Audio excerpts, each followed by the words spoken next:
last but not least, I hope.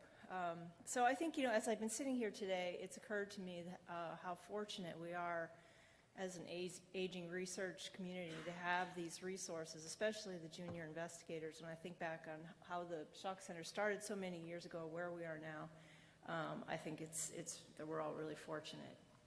And I hope you all take advantage of it. So today I want to tell you about the Oklahoma Nathan Shock Center.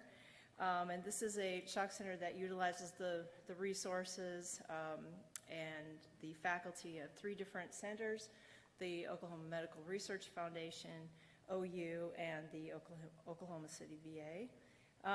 And the focus of our center is basically on Geroscience, and you can see the website here. So some of the novel aspects of the center is that we do combine 3 different institutions.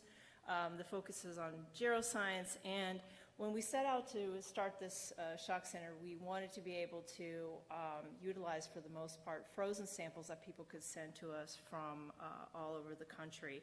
And just like the other shock centers that you've seen presented here today, we have a similar structure, and I'll be going through each of the research cores today to tell you what we have to offer. But overall, really the access is that the focus is that we want people to have access to novel technologies. So the first is the Program Enhancement Course. So our directors are Lynn Richardson, and he and I work together for administration of the center.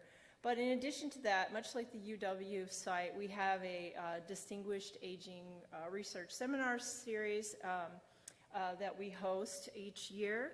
And in addition, we have our annual Geroscience Symposium. And so we're really excited about this symposium. The first one was in 2017, and I think the last one that we had that was in person was in 2019, where we had, it's a local one-day symposium, but we had 144 participants, and about 25% of those were actually from other places. And we were able to give out travel awards to, I think it was 9 different graduate students. So we're excited about that.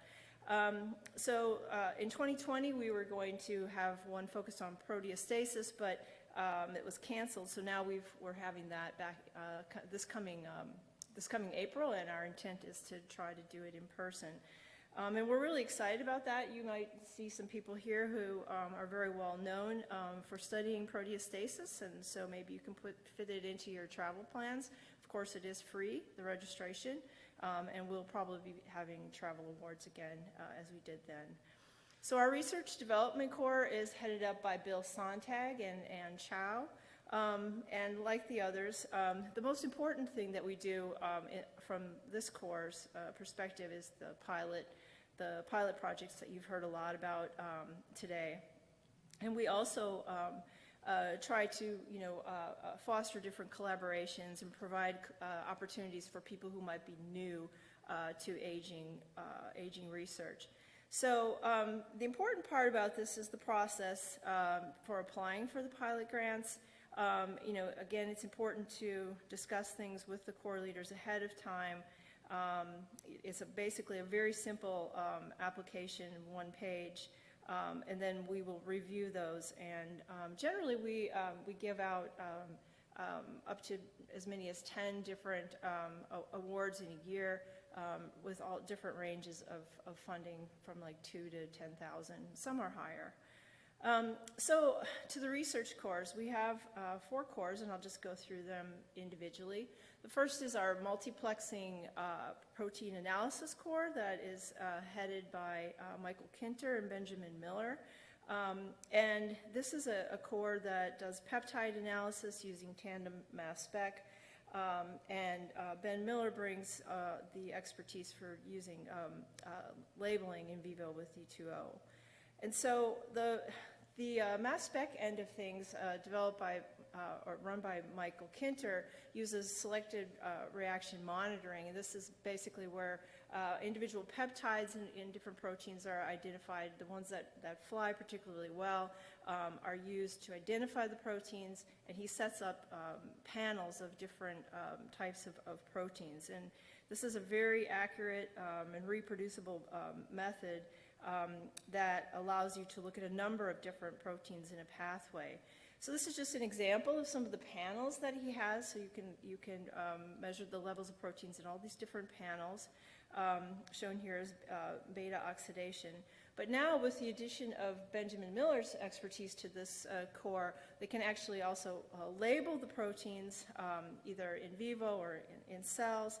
And he can measure the protein turnover rates for individual proteins. And you can do this in a certain subset, as shown here in different compartments of the mitochondria.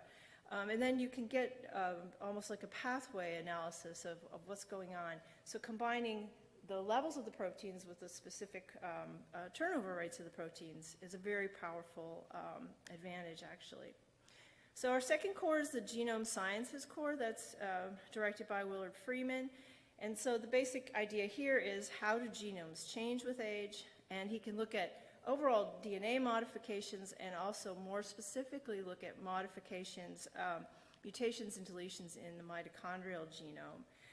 And so he uses a number of specific techniques to do this.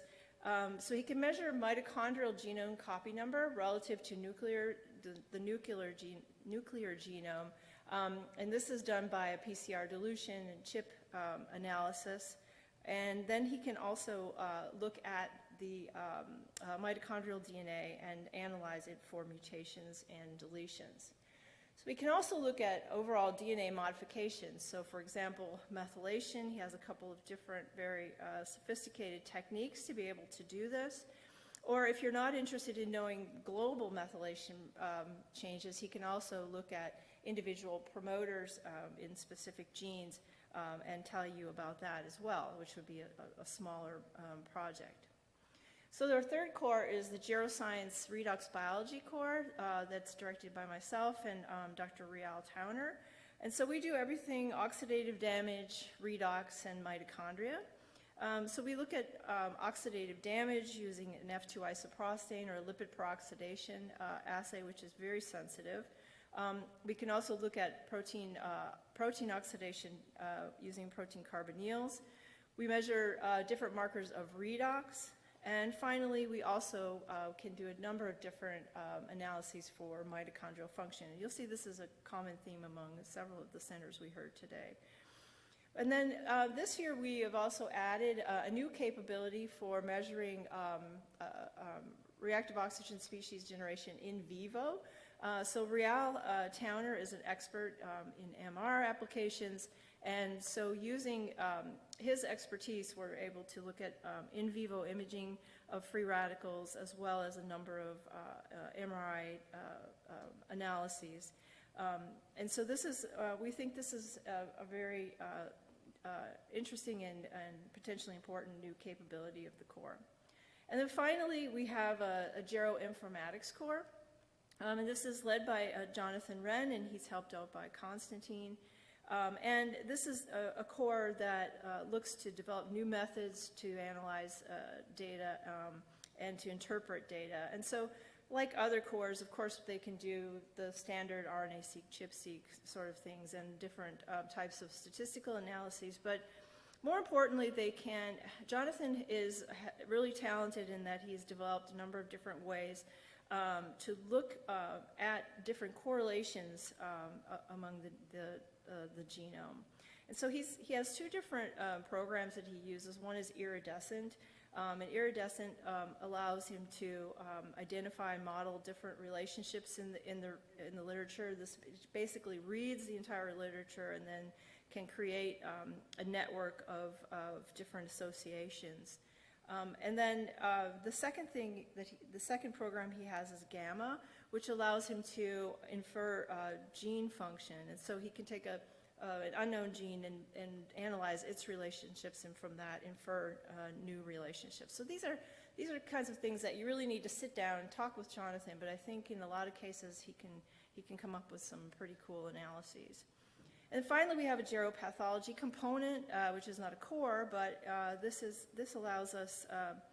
This is headed by Tim Snyder, and this allows us to, in his core, he can look at the absence or presence of lesions. There's a scoring system that's very sophisticated. I think we'll hear more about this later on this afternoon. And so this is just an example of some data that he generated looking at wild type and SOD1 mutant mice that have a number of different pathologies. And so this allows you to have like a numerical score that can really help to enrich the analysis. And just a little plug with this, so outside of our normal Geroscience Symposium this year, we're also, there is going to be an Oklahoma GeroOncology Symposium, as OU is putting together a new GeroOncology program, which I think will be very new and exciting. And so kind of as a kickoff, we'll be having this symposium in August, in just a few weeks, and so you might consider registering or attending that as well. And so with that, it's just the final summary of all of our different cores. The website was on the first slide, I think, so if you want any more specific information, please just contact any of us. And of course, we're thankful to the NIA for our funding. Thank you.